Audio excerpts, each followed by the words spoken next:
بسم اللہ الرحمن الرحیم۔ السلام علیکم۔ اپنے اعمال دیکھے اور پھر اللہ نے آپ کو جو سہولیات دی ہے وہ دیکھے۔ کیا آپ ان کے قابل تھے؟ بے شک وہ بڑا رحمان ہے۔ رسول اللہ صلی اللہ علیہ وسلم نے فرمایا، اذان اور اقامت کے درمیان دعائیں رد نہیں ہوتی، لہٰذا دعا مانگا کرو۔ رسول اللہ صلی اللہ علیہ وسلم نے ارشاد فرمایا، 4 چیزیں آپ کو ختم کر دیتی ہے: پریشانی، غم، بھوک، دیر سے سونا۔ حضرت محمد مصطفیٰ صلی اللہ علیہ وسلم فرماتے ہیں، مہمان اپنا رزق لے کر آتا ہے اور صاحب خانہ کے گناہ لے کر جاتا ہے۔ رسول اللہ صلی اللہ علیہ وسلم نے ارشاد فرمایا، اللہ کی قسم، اگر اللہ تعالیٰ کی رحمت نہ ہوتی تو نہ ہم ہدایت پاتے، نہ صدقے دیتے اور نہ ہی نماز پڑھتے۔ مومن ہر 40 دن بعد کسی نہ کسی آزمائش میں مبتلا کیا جاتا ہے۔ رسول اللہ صلی اللہ علیہ وسلم نے فرمایا، تم میں ہر فرد سے اللہ تعالیٰ قیامت کے دن اس طرح کلام کریں گا کہ اللہ کے اور بندے کے درمیان کوئی ترجمان نہیں ہوگا۔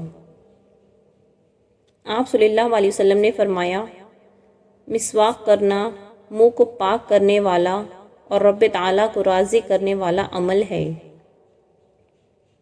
رسول اللہ صلی اللہ علیہ وسلم نے ارشاد فرمایا، بے حیائی جب کسی چیز میں ہوگی تو اسے عیب دار ہی بنائیں گی، اور حیا جب کسی چیز میں ہوگی تو اسے مزین اور خوبصورت بنائیں گی۔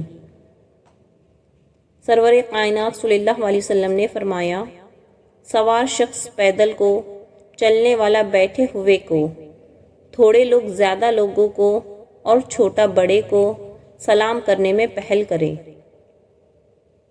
ایک روز حضرت جبرائیل علیہ السلام آپ صلی اللہ علیہ وسلم کے پاس آئے اور کہا کہ میں دنیا کے سارے درختوں کے پتے گن سکتا ہوں، پانی کے قطرے اور ریت کے سارے ذرے گن سکتا ہوں، لیکن اس شخص پر اللہ تعالیٰ کی رحمتوں کی تعداد نہیں گن سکتا جو آپ صلی اللہ علیہ وسلم پر درود بھیجتا رہتا ہے۔ سبحان اللہ۔ بے شک انسان کو قبر میں اس کی اولاد کی نیکی کی خبر دی جاتی ہے تاکہ اس کی آنکھیں ٹھنڈی ہو۔ رسول اللہ صلی اللہ علیہ وسلم نے فرمایا، جس کی نماز عصر چھوٹ گئی گویا اس کا گھر اور مال سب لٹ گیا۔ رسول اللہ صلی اللہ علیہ وسلم نے فرمایا، اللہ تعالیٰ فرماتے ہیں، میرے ذکر کے لیے وقت نکالو، میں تمہارے کاموں میں برکت عطا کروں گا، ورنہ دنیاوی کاموں کی کثرت تم پر اس قدر مسلط کر دوں گا کہ تمہیں فرصت ہی نہ ہوگی اور سکون سے محروم ہوں گے۔ رسول اللہ صلی اللہ علیہ وسلم نے ارشاد فرمایا، جب اللہ کسی بندے کو پسند کرتا ہے تو اس پر خوب آزمائش ڈالتا ہے۔ نبی کریم صلی اللہ علیہ وسلم نے فرمایا، لذتوں کو ختم کرنے والی موت کو کثرت سے یاد کیا کرو۔ 3 چیزیں اگر دی جائے تو منع نہ کرو: خوشبو، تقیہ، دودھ۔ آپ صلی اللہ علیہ وسلم نے فرمایا، ایک وقت ایسا آئے گا کہ دین پر قائم رہنا اتنا مشکل ہوگا جتنا ہاتھ میں چنگاری پکڑنا۔ حضرت عائشہ رضی اللہ تعالیٰ عنہ بیان کرتی ہے، نبی کریم صلی اللہ علیہ وسلم نے فرمایا، وہ نکاح سب سے زیادہ بابرکت ہے جس میں اخراجات کم ہو۔ رسول اللہ صلی اللہ علیہ وسلم نے ارشاد فرمایا، مساکین کو وہ کھانا مت کھلاؤ جس کو تم خود نہیں کھاتے۔ اللہ اس آدمی کو پسند نہیں کرتا جو میلا کچیلا اور پریشان حال ہو۔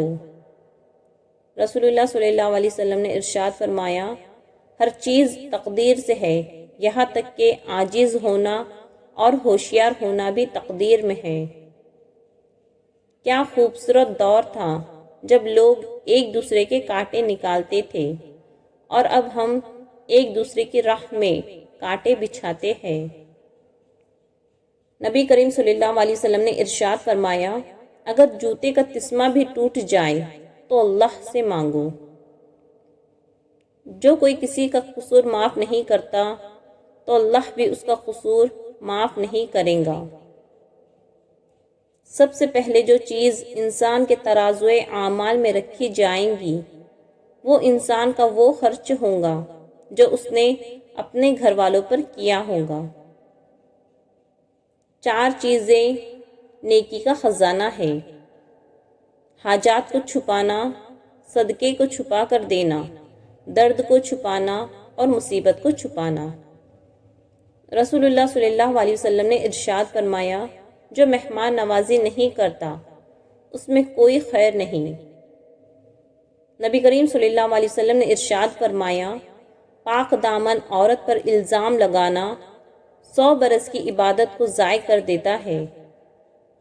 حضرت علی رضی اللہ تعالیٰ عنہ نے فرمایا، 6 چیزوں کی شکایت کبھی نہ کرنا: اپنی قسمت کی، اولاد کے سامنے اپنے بڑوں کی، اپنا ذاتی مکان ہوتے ہوئے اس کی تنگی کی، بھول کر بھی اپنے ماں باپ یا استاد کی، غیر کے سامنے اپنے دوست کی، رخصت کرنے کے بعد اپنے مہمان کی۔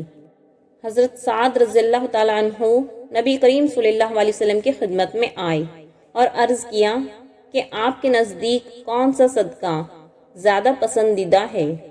رسول اللہ صلی اللہ علیہ وسلم نے ارشاد فرمایا، پانی کا صدقہ۔ فرمان مصطفیٰ، دعا کے وقت چھینک آنا دعا کے قبول ہونے کی علامت ہے۔ صبح کی نیند رزق کو روک دیتی ہے۔ 3 خصلتیں جس شخص میں ہوں گی اللہ پاک اسے اپنے عرش کا سایہ عطا فرمائے گا: بھوکے کو کھانا کھلانا، اندھیرے میں مسجدوں کی طرف چلنا اور دشواری کے وقت وضو کرنا۔ ہر پیر اور جمعرات کو اللہ کی بارگاہ میں اعمال پیش کیے جاتے ہیں تو اللہ آپس میں بغض رکھنے اور قطع رحمی کرنے والوں کے علاوہ سب کی مغفرت فرما دیتا ہے۔ مہمان کے لیے پرتکلف لذیذ کھانا تیار کرنا سنت ہے۔ رسول اللہ صلی اللہ علیہ وسلم نے ارشاد فرمایا، پانی 3 سانسوں میں پینا زیادہ سیر کرنے والا، زیادہ شفا دینے والا، زیادہ بھوک لگانے والا اور زیادہ پیاس مٹانے والا ہے۔